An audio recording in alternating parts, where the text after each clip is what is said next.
A 146-year-old high school in the heart of the Eastern Cape is closing down overnight because the Department of Education is simply refusing to pay the teachers' salaries. Today is the last day that hundreds of high school students in the town of Middelburg will have the opportunity to attend school. Because when the bell rings at around lunchtime this afternoon, it will be ringing for the very last time. Earlier this week, the governing body of High School Middelburg or Middelburg Hoërskool suddenly announced that the school would be shutting down today and will not reopen on Monday the 18th of May. What made this announcement so astonishing is that it came not at the end of a month or the end of a school term, but right on the eve of the June examinations, which highlights the sheer desperation the school finds itself in.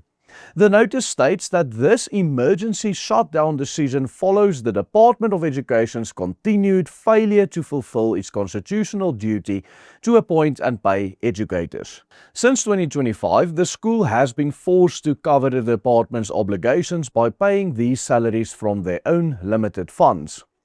Over the past few months, the school has had to cover around 700,000 rands or $43,000 in salaries from its own reserves because the Department of Education has simply stopped paying its own employees.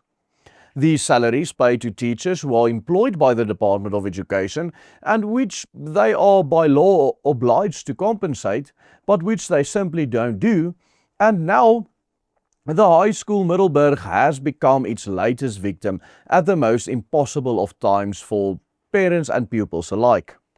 And come Monday, hundreds of students will suddenly be left without a school to go to. High School Middelburg was founded nearly 150 years ago in 1880 as a Dutch school in the town of Middelburg, which, as the name suggests, was established as a midway stop point in the Upper Karoo between the two major centers of Graafrenet and Koelsberg. Middelburg also soon developed into an important Karoo railway and farming center, strategically positioned along one of the key wagon routes crossing the Central Karoo. In an era before modern railways or highways, transport between the Cape Interior and the northern frontier depended of course heavily on the horse and specifically and especially the ox wagon traffic. And towns like Middelburg developed as vital service points where travelers could rest, trade, obtain supplies and water the livestock, all the oxen drawing their carts. During the second half of the 19th century, this surrounding district increasingly became associated with sheep farming and wool production, which transformed much of the Karoo's economy. The arrival of the railway infrastructure later accelerated Middelburg's growth even further, connecting this town to wider commercial networks across the Cape Colony and helping establish a substantial railway worker and artisan population alongside the traditional farmers' community.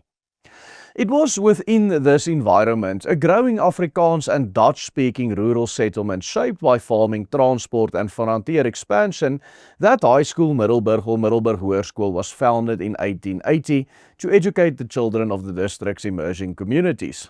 But on Monday, following 146 years of continued existence, the school will not be reopening its doors because of the fact that the ANC government and the Department of Education is not paying the teachers' salaries and the school governing body cannot continue paying it. Salaries which the department was supposed to pay in the first place. What makes this scenario so completely and utterly bizarre is the fact that South Africa spends an exceptionally large share of its government budget on education. When measured by international standards, allocating roughly 21% of total government expenditure to education alone in the 2024-25 financial year. This is not only higher than UNESCO's recommended benchmark of 15 to 20%, but also significantly higher than that of most developed countries. Richer countries, far richer countries than us, which average around 10% of government expenditure on education. Yet South Africa today stands as one of the worst countries in the entire world when it comes to measuring the quality of education here. For example, in STEM fields like mathematics and science, South Africa regularly ranks last on most world ranking lists on education.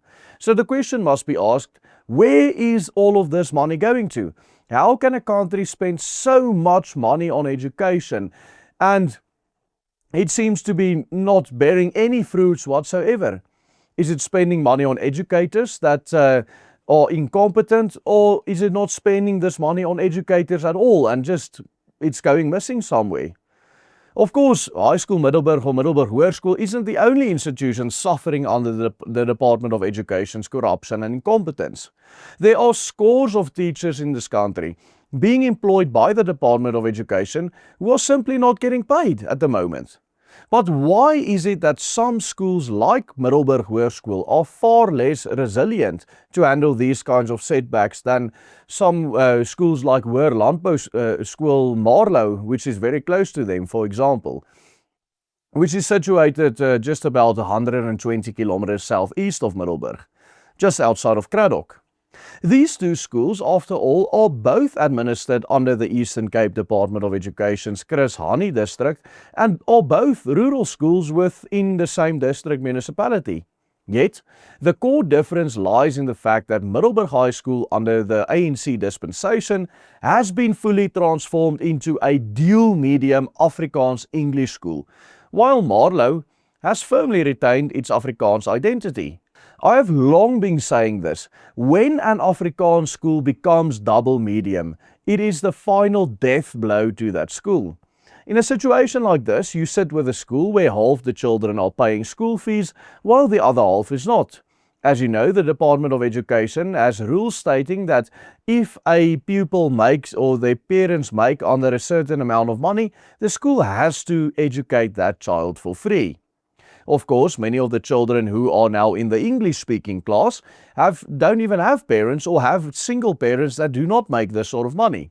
The Afrikaans school then has to carry all of these children on their backs, and now that the department who is supposed to pay for these children's education are not paying, the school suffers to the point, as we can see with High School Middelburg, shutting down entirely because they ran out of money.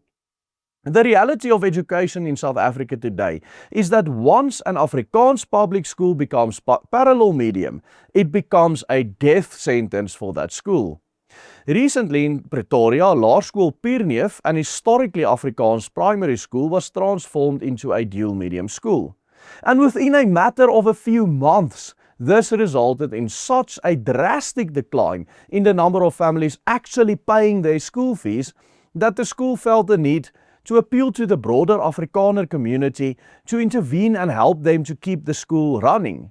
This is because the number of school fee paying families has now suddenly declined to just over 50% of the enrolled pupils, making the school more reliant upon the government and the department that simply refuses to comply with its own constitutional duty and its own rules to pay the teachers in its employment.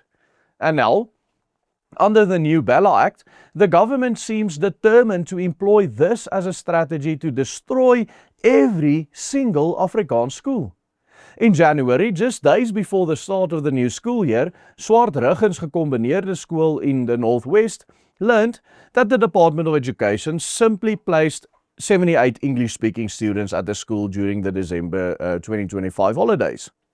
In a school that up to that point had been exclusively Afrikaans and had been full, didn't have any more spaces for more children in the first place. This is but one example of how the department is taking steps that, as the case of Middelburg High School now shows, effectively means the death sentence of quality education in this country. Of course, if we compare Afrikaans public schools with English public schools, we can quite simply see that the Afrikaans schools are performing at world-class levels, at levels close or even better than most first world countries, while it is the English-speaking schools in South Africa, public schools in South Africa, that are so dismally run that they rank last in the world for science and mathematics, for example. It is the Afrikaans schools that is carrying the quality education in this country. But this must be destroyed. The closure of Middelburg High School, a historic bastion of education, Afrikaans education in the Eastern Cape, an institution around which communities have developed over generations, a testimony to the absolutely disgraceful manner in which the GNU government and the Department of Education, quite frankly run by the DA Minister Seviwe Garube, and the government and its various departments, seems determined to absolutely run this country into the ground, and especially running the education sector into the ground. The education sector is being hit hardest by from any sectors that we are currently analyzing in this country. And what makes this entire story so absolutely infuriating to me, and what should be infuriating to you as well, is that all of this is happening in a country that spends one of the largest shares of its hard-working taxpayers' money on education anywhere in the world, but still nothing gets done to better the education of children in this country. Nothing gets done, quite frankly, to better the education of those children who wish to study in English in this country. So they must be put into full Afrikaans schools, and these Afrikaans schools get destroyed in the process because, well, of all of the facts that I named in this video. The continued assault of this government on education was amplified in a recent video we did on this channel regarding plans to legally oblige schools in South Africa to hire based on employment equity rather than merit. If you want to check out that full report to learn more about how horribly things are being run by the Department of Education right now, you can click on this link appearing on your screen right now.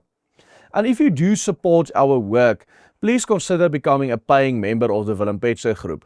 Invest in us by simply following the easy steps on the banner below and help us keep making quality content like this every single day.